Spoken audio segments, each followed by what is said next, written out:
നമസ്കാരം. Revenue information ബ്യൂറോയിലേക്ക് സ്വാഗതം. Revenue വാർത്തകൾ.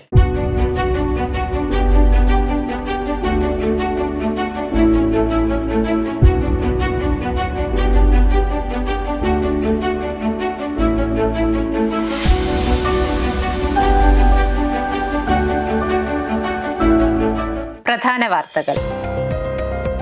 വിഷൻ 2031 റവന്യൂ വകുപ്പ് വികസന സെമിനാർ സംഘാടക സമിതി രൂപീകരിച്ചു. തൃശൂർ ജില്ലാ ഉദ്യോഗസ്ഥതല അദാലത്തിൽ 3073 ഭൂമി തരംമാറ്റം അപേക്ഷകൾ തീർപ്പാക്കി. ഭൂമി തരംമാറ്റവുമായി ബന്ധപ്പെട്ട നടപടിക്രമങ്ങൾ ലളിതമാക്കുമെന്ന് റവന്യൂ വകുപ്പ് മന്ത്രി കെ രാജൻ. വയനാട് പുനർനിർമ്മാണത്തിനായുള്ള കേന്ദ്ര ധനസഹായത്തിൽ കേരളത്തെ അവഗണിച്ചുവെന്ന് റവന്യൂ മന്ത്രി. വാർത്തകൾ വിശദമായി.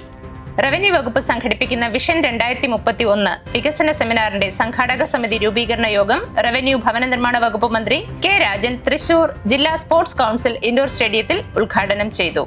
കേരളം 2031 എങ്ങനെയായിരിക്കണമെന്നും അന്ന് റവന്യൂ വകുപ്പ് ലക്ഷ്യം വെക്കുന്നത് എന്തൊക്കെയായിരിക്കും തുടങ്ങിയ വിഷയങ്ങളായിരിക്കും വിഷൻ 2031 വികസന സെമിനാറിൽ ചർച്ച ചെയ്യുകയെന്ന് മന്ത്രി പറഞ്ഞു.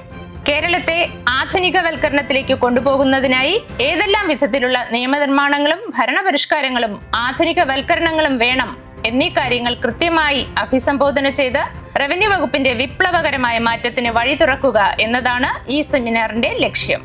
റവന്യൂ ഉദ്യോഗസ്ഥർ, അഭിഭാഷകർ, ജനകീയ സമിതി അംഗങ്ങൾ തുടങ്ങി വിവിധ മേഖലകളിൽ നിന്നുള്ള ഗ്രൂപ്പുകൾ ചേർന്ന് ഈ നയരേഖയിൽ അവരുടേതായ അഭിപ്രായങ്ങൾ ചേർക്കുകയും തുടർന്ന് ആ വിഷയങ്ങളിൽ ശ്രദ്ധേയമായ ഇടപെടലുകൾ നടത്തി കേരളത്തിലെ റവന്യൂ ഭരണത്തിലെ 2031 സൂചകങ്ങളായി ഈ സെമിനാർ മാറുമെന്നും ആ രീതിയിലാണ് സെമിനാർ വിഭാവനം ചെയ്തിരിക്കുന്നതെന്നും മന്ത്രി പറഞ്ഞു. യോഗത്തിൽ റവന്യൂ സെക്രട്ടറി MG രാജമാണിക്യം അധ്യക്ഷത വഹിച്ചു. ഒക്ടോബർ 25 തൃശൂർ ടൗൺ ഹാൾ ആയിരിക്കും വിഷൻ 2031 വികസന സെമിനാറിന് വേദിയാവുക. സംഘാടക സമിതി ചെയർപേഴ്സണായി റവന്യൂ മന്ത്രി കെ രാജനെയും മുഖ്യ രക്ഷാധികാരിയായി മന്ത്രി R ബിന്ദുവിനെയും യോഗം തെരഞ്ഞെടുത്തു. ഡെപ്യൂട്ടി മേയർ ML റോസി, ജില്ലാ collector Arjun Pandian, sub collector Akhil V Menon, additional district magistrate T Murali, assistant collector Swathi Mohan Rathod, assistant commissioner K Ajeesh, ജില്ലയിലെ ഡെപ്യൂട്ടി കളക്ടർമാർ, മറ്റു ഉദ്യോഗസ്ഥർ തുടങ്ങിയവർ യോഗത്തിൽ പങ്കെടുത്തു. ഭൂമി തരംമാറ്റത്തിനുള്ള നടപടികൾ വേഗത്തിലാക്കുന്നതിന്റെ ഭാഗമായി ജില്ലകൾ തോറും റവന്യൂ വകുപ്പ് സംഘടിപ്പിക്കുന്ന ഭൂമി തരംമാറ്റം പ്രത്യേക അദാലത്തിന് തൃശൂരിൽ തുടക്കമായി. സംസ്ഥാനതല ഉദ്ഘാടനത്തോടനുബന്ധിച്ച് തൃശൂർ ജില്ലയിൽ നടന്ന ഉദ്യോഗസ്ഥതല അദാലത്തിൽ ഇതുവരെ തീർപ്പ് കൽപ്പിക്കാത്ത 6714 അപേക്ഷകളിൽ 3073 അപേക്ഷകൾ തീർപ്പാക്കി. സംസ്ഥാനത്തെ വിവിധ ഓഫീസുകളിൽ കെട്ടിക്കിടക്കുന്ന ഭൂമി തരംമാറ്റ അപേക്ഷകൾ സമയബന്ധിതമായി തീർപ്പാക്കുന്നതിന്റെ ഭാഗമായാണ് 25 സെന്റ് വരെയുള്ളതും സൗജന്യ തരംമാറ്റത്തിന് അർഹതയുള്ളതുമായ ഫോറം 6 അപേക്ഷകൾക്കായി ഒക്ടോബർ 3 മുതൽ നവംബർ 15 വരെ ജില്ലാതല അദാലത്തുകൾ നടത്തുന്നത്. ജില്ലാ സ്പോർട്സ് കൗൺസിൽ ഇൻഡോർ സ്റ്റേഡിയത്തിൽ നടന്ന അദാലത്തിൽ റവന്യൂ ഭവന നിർമ്മാണ വകുപ്പ് മന്ത്രി K Rajan, P Balachandran MLA, ജില്ലാ collector Arjun Pandian, revenue secretary MG Rajamanickam, land revenue joint commissioner K Meera, sub collector Akhil V Menon, assistant collector Swathi Mohan Rathod, additional ജില്ലാ മജിസ്ട്രേറ്റ് T മുരളി തുടങ്ങിയവർ പങ്കെടുത്തു.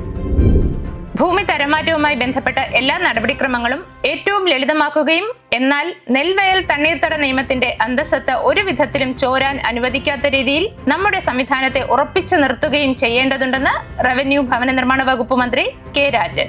ഭൂമി തരംമാറ്റ പ്രത്യേക അദാലത്തിന്റെ സംസ്ഥാനതല ഉദ്ഘാടനം നിർവഹിച്ചു സംസാരിക്കുകയായിരുന്നു മന്ത്രി. ആവശ്യമായി വന്നാൽ ചട്ട ഭേദഗതിക്ക് പോലും മടിക്കാതെ ഈ നടപടിക്രമങ്ങൾ ലളിതമാക്കാനുള്ള ശ്രമത്തിലേക്കാണ് പോകുന്നത്. ഭൂമി തരംമാറ്റുന്ന നടപടികളിൽ നിന്ന് ഏജന്റുമാരെ പൂർണ്ണമായും ഒഴിവാക്കും. അത്തരം അപേക്ഷകൾക്ക് മുൻഗണന നൽകേണ്ടതില്ലെന്നും ഏജന്റുമാരെ ഒഴിവാക്കാനുള്ള നടപടി സ്വീകരിക്കാത്ത ഉദ്യോഗസ്ഥർക്കെതിരെ കർശന നടപടിയുണ്ടാവുമെന്നും മന്ത്രി ഓർമ്മിപ്പിച്ചു. അനധികൃതമായ നിലം നികത്തലിനെതിരായി കർശന നടപടികൾ സ്വീകരിക്കാനാണ് ആലോചിച്ചിട്ടുള്ളതെന്നും മന്ത്രി പറഞ്ഞു. അനധികൃതമായി നികത്തിയ നിലങ്ങളിൽ നിന്ന് മണ്ണ് നീക്കം ചെയ്യുന്നതിന് സർക്കാരിന് സംവിധാനം ഇല്ലാതിരുന്നതിനാൽ അത് ദുരുപയോഗം ചെയ്യുന്ന സ്ഥിതി നിലവിലുണ്ട്. ഇത്തരത്തിലുള്ള അനധികൃത നിലം നികത്തൽ തടയുന്നതിനായി ആദ്യഘട്ടത്തിൽ ആവശ്യപ്പെട്ട 7 ജില്ലകൾക്കായി റിവോൾവിംഗ് ഫണ്ട് എന്ന നിലയിൽ 1.5 കോടി രൂപ ജില്ലാ കളക്ടർമാർക്ക് നൽകിയിട്ടുണ്ട്.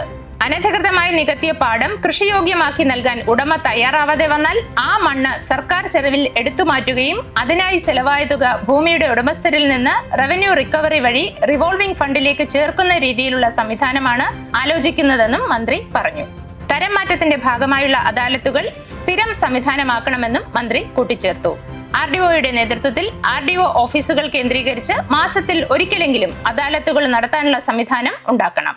അപേക്ഷകൾ പരിഹരിക്കുന്നതോടൊപ്പം തന്നെ തിരിച്ചയച്ച അപേക്ഷകൾക്ക് വേണ്ടി വില്ലേജ് തലത്തിൽ അദാലത്ത് നടത്താൻ വേണ്ട സംവിധാനം വേണമെന്നും മന്ത്രി പറഞ്ഞു. വയനാട് പുനർനിർമ്മാണത്തിനായുള്ള കേന്ദ്ര ധനസഹായത്തിൽ കേരളത്തെ അവഗണിച്ചുവെന്ന് റവന്യൂ മന്ത്രി കെ രാജൻ. മുണ്ടക്കൈ ചൂരൽമല ഉരുൾപൊട്ടൽ അതിതീവ്ര സ്വഭാവമുള്ള ദുരന്തമായി അംഗീകരിക്കണമെന്ന് ശുപാർശ പോയിട്ടും കേന്ദ്രം അംഗീകരിച്ചില്ലെന്നും മന്ത്രി തൃശൂരിൽ വിളിച്ചു ചേർത്ത വാർത്താ സമ്മേളനത്തിൽ പറഞ്ഞു. കേന്ദ്ര സഹായമായി 260 കോടി കേരളത്തിന് നൽകിയെന്ന തരത്തിലാണ് പ്രചാരണം നടക്കുന്നത്. 250.56 കോടി കേന്ദ്രം അംഗീകരിച്ചു എന്നാണ് അറിയുന്നത്. കേരളത്തിന് അർഹതപ്പെട്ട തുക നൽകാതിരിക്കാനുള്ള നീക്കമാണിതെന്നും കേരളത്തോടുള്ള അവഗണനയാണ് ഉണ്ടായിരിക്കുന്നതെന്നും അദ്ദേഹം പറഞ്ഞു. ദുരന്തമുണ്ടായി 5 മാസം കഴിയുന്നതുവരെയും L3 വിഭാഗത്തിൽപ്പെട്ടതാണ് ഈ ദുരന്തം എന്ന് അറിയിച്ചിരുന്നില്ല. 1202 കോടിയുടെ നഷ്ടമുണ്ടായി എന്നാണ് പ്രധാനമന്ത്രി ആവശ്യപ്പെട്ടത് പ്രകാരം മെമ്മോറാണ്ടം നൽകിയത്. 1 രൂപ പോലും നഷ്ടപരിഹാരം നൽകിയില്ല. പുനർനിർമ്മാണത്തിനുള്ള 2000 കോടിയുടെ അപേക്ഷ നൽകിയിട്ട് 260 കോടിയാണ് കേന്ദ്രം നൽകിയത്. ഇത് കേരളത്തോടുള്ള അവഗണനയാണ്. ദുരന്തബാധിതരുടെ കടങ്ങൾ എഴുതിത്തള്ളാനുള്ള നടപടി സ്വീകരിച്ചില്ല. കോടതി അന്ത്യശാസനം കൊടുത്തിട്ടും കേന്ദ്രം കോടതിയിൽ മറുപടി പറയുന്നില്ല. ദുരന്തത്തിൽ സഹായിക്കാൻ എത്തിയ സൈനികരുടെയും മറ്റും പണം കേന്ദ്രം ആവശ്യപ്പെടുകയാണ് പിന്നീട് ചെയ്തത്. ഇതിലൂടെ കേരളത്തെ ആവർത്തിച്ച് അപമാനിക്കുകയാണ് ഉണ്ടായത്. ത്രിപുരയിൽ ഉണ്ടായ ദുരന്തത്തിൽ IMCT പരിശോധിക്കുന്നതിന് മുമ്പ് തന്നെ പണം അനുവദിച്ചിരുന്നു. കേരള ഭരണകൂടം കേന്ദ്രത്തിന് അനുകൂലമല്ലെന്നതുകൊണ്ട് ജനങ്ങളെ ദ്രോഹിക്കുന്നു. വയനാട് കേന്ദ്ര ധനസഹായവുമായി ബന്ധപ്പെട്ട് പാർലമെന്റിൽ ഇക്കാര്യങ്ങൾ ഉന്നയിക്കാൻ MP-മാരോട് ആവശ്യപ്പെടുമെന്നും വീണ്ടും പ്രധാനമന്ത്രിയെ സമീപിക്കുമെന്നും മന്ത്രി അറിയിച്ചു. ഇതോടെ ഈ വാർത്താ ബുള്ളറ്റിൻ പൂർണ്ണമാകുന്നു.